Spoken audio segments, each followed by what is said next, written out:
Today is part 15 of reviewing my viewers' profiles. If you'd like to be reviewed, make sure to subscribe, then comment your IGN down below for a chance to be reviewed. If you'd like to be guaranteed a profile review, you could also check out my channel's memberships, which is this blue button right next to my name. So joining my channel's memberships is what this guy did, Sammy Gilden. So this is the person that we're going to be reviewing, and he says, trying to get max skills and enter into some master mode. So getting max skills, I would say, should be your first priority because Derpy is about to be mayor in about a few hours. Getting yourself carpentry 50, getting yourself farming 50, at least farming 50. You could also go for 60, but that's going to be a little more difficult. But carpentry 50 is something that you should definitely go for. Set up an order for 71,000 enchanted nether warts, turn them into mutant nether warts and sell them to the NPC for profit, or you can also sell order the mutant nether warts as well. You'll still make profit by that, and you just keep rinsing and repeating that until you get to carpentry 50. I don't think it's going to be that difficult. For farming, I would say farming mushroom is going to be your best bet, and the best tool for farming mushroom is going to be the dataless axe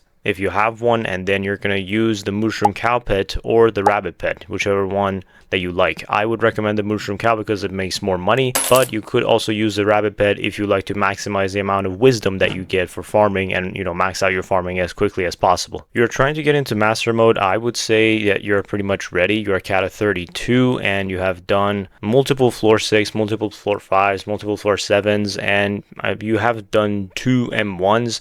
I would say get into master mode a little bit more, but if you do want to get into master mode, I would highly recommend getting master stars on one of your armors. So whichever armor that you choose to use, that's the armor that you should put master stars on. Master mode is all about survivability, and for survivability, I think Necron is going to be a better choice for you. I would put something like a Last Stand 5 or Wisdom 5 on this. Last Stand 5 is a better option because it's good for survivability, because Legion is not worth it to put on there unless it's Legion 3 or above. Also make sure to get Gemstone slots on here because they will help out in terms of your damage. Make sure to also get Fumies because you want to get as much health and defense as possible when you get into master mode, because like I said, survivability is very important in master mode. I'm not sure what your weapon is at the moment because it doesn't show it on the weapons menu right here. I would highly recommend getting at least a Shadow Fury, becoming a Berserker. Otherwise, you could also spend the amount of money that you have right now in your bank to get yourself a giant sword. That is also the equivalent of a Shadow Fury, it's just a little bit stronger. And yeah, hopefully that helped.